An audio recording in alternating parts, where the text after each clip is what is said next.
Okay, welcome to ETN News. We're looking at the earthquakes, and Hawaii is really ramping up.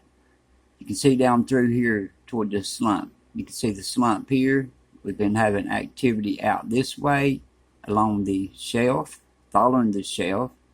That's not good. And we've been having large activity over in here. We had a 3 point something, let me see, 3.7 right there. And that is 19.5 miles deep. But you can see all the activity that we're having over here. That is not good. Alright, I'm trying to get my lighting right on my camera, and it just ain't working out. I hope this lighting works out this time. It was too dark on my last couple updates, but I keep trying to get it right. Anyway, we had a 3.3 occur about an hour ago, and this is northwest of Grapevine, California, 7.5 miles deep. Let's hope this doesn't ramp back up. This is where we had our 5.7 after they downgraded it, but 5.7. But it was a 6 or bigger, I think. Alright, let's go on over here and check out another area. This is Indian Springs. We had a 4.4 over here, and coming on down, and right here is Las Vegas. Now let's look at this. Henderson and around Henderson. This is Las Vegas. Alright, around Henderson, let me show you what they're not showing. Now, every time I see a quake pop up around Las Vegas, it disappears. What's going on with that? I just copied this about an hour ago when it hit, and you can see right here it was a 2.0, 7 miles northeast of Henderson, Nevada, near Las Vegas. You know, near the right the city, put it that way, of Las Vegas. Why do they keep hiding these? Every time I see one at Las Vegas, it disappears. Well, this time, I caught it, and I copied it. From now on, if I see them, I'm going to copy them and put them here on my Facebook, and that way they can't hide it. And we had that 4.4 over here around Los Angeles. That was right after we was talking about we need to watch our side. Had a 4.4 here around Los Angeles, and a 4.4 around Indian Springs. Had that 2.0 down here near Las Vegas, but let's zoom in. This is all the quakes. Let's zoom into here to Henderson. Nothing. Now this is just about an hour ago that it hit. Here a little bit ago we had a pretty good size one in Lake Mead. We had one right up on the southeast side of Las Vegas, right in the city, but it was a small one, like a 1.5. Disappeared, of course, within the hour, within a few moments. And, you know, just a few moments it disappears. Alright, we're getting activity around Shirley's Valley, and down here around Salt Lake City, on east of that, we had that 3.4 southwest of Salton City, and that is 2.0 miles deep. Now, like I said, the activity is trying to pick back up around Grapevine. Now look here, you see this line coming down? The fault line I've been talking about that they don't show, right down toward Indian Springs, and it goes right down through Las Vegas into Lake Mead. They can deny it if they want to, but it's there. I know what I see. Alright, now this here, we're looking for larger activity still yet. Remember that, showed it on my last updates. This is a 2.3, west-northwest of Petrolia, California, 11.1 miles deep. This is a 1.7 out from Gold Beach, 2.9 miles deep, and a 1.7 your chats, Oregon. I don't know how you pronounce that one. but it don't matter. You know what I'm talking about. It's out from Salem. And out here on Juandafuca, Pistol River, 3.0. Well, it's still on the Cascadia. And a 2.5. Both 6.2 miles deep. Now look, this is the Cascadia subduction right here coming up the coast. Blanco Fracture Zone comes right over to it. The Gordy Escarpment. But we're having activity down through the Cascadia. And then we got this line starting around Seattle, 1.5 in Newport. And it comes on down to Mount St. Helens, down to east of Scotts Mills, Oregon, 0.8, 8.3 miles deep.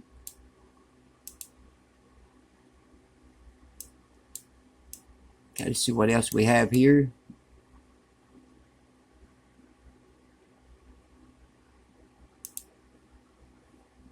Make sure there's nothing on the faults.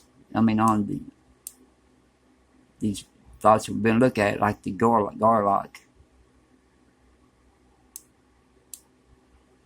In Los Angeles, that's a bad place to be, and Las Vegas. I don't know why they built the cities down in these places like this. They're bound to know that, testing it and earthquakes, this and that in the future and in the past, what's coming in the future. Bound to know something about that. Let me back this up. You can see right here down the Cascadia. If my lighting's right, you can see it.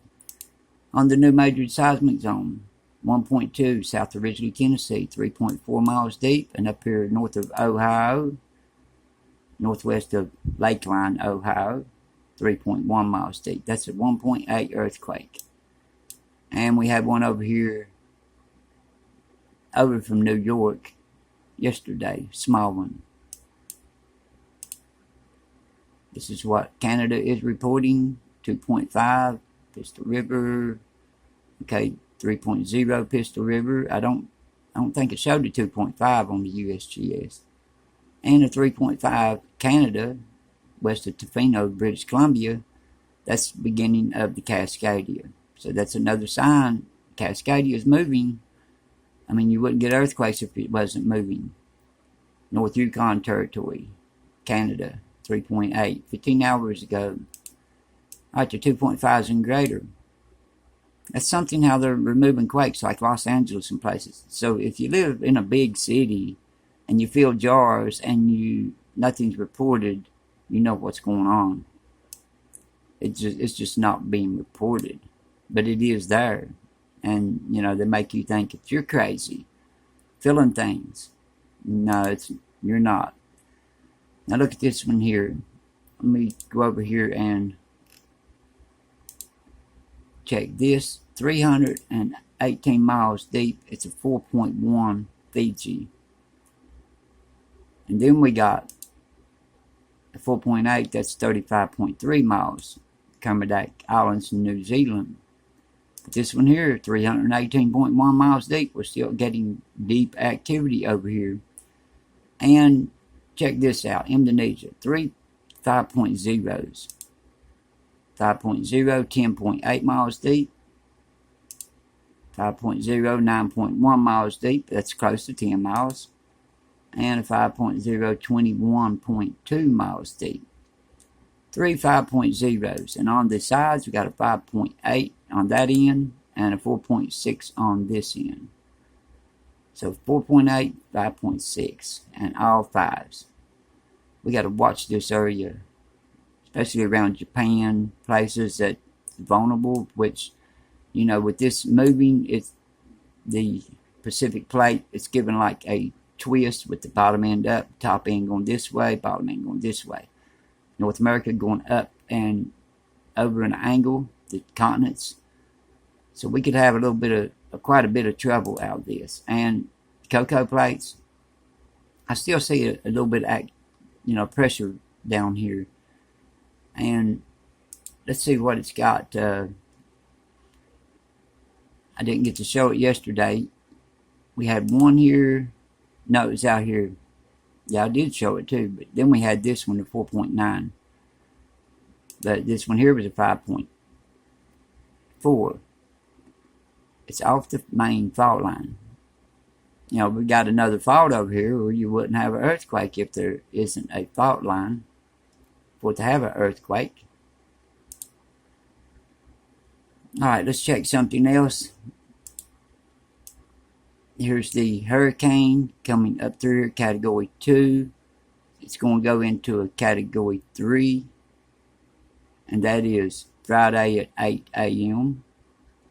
And it's coming right on up toward Halifax.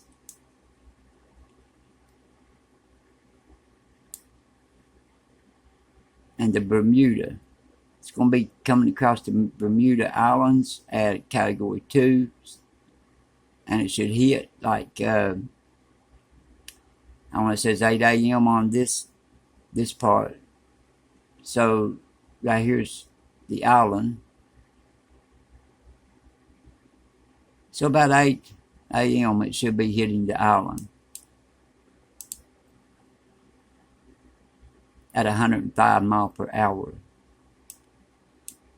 Look how it swerves. Swerves around. The winds, you don't know which way the winds is going to carry it. It can still curve back. It's still got room to curve back over this way somewhere and come back around. You never know, it could come around and make a circle. Wouldn't that be a disaster? But up toward Halifax, got to be prepared up that way. Newfoundland and the Bermuda.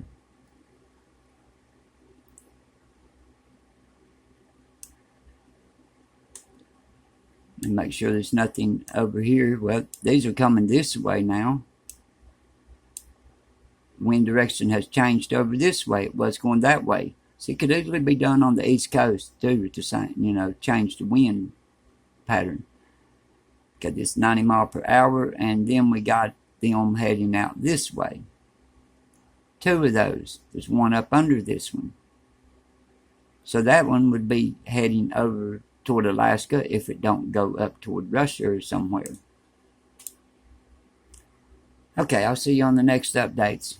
Still watch for that large earthquake we was talking about on my last update. Everybody stay safe, and we'll be watching.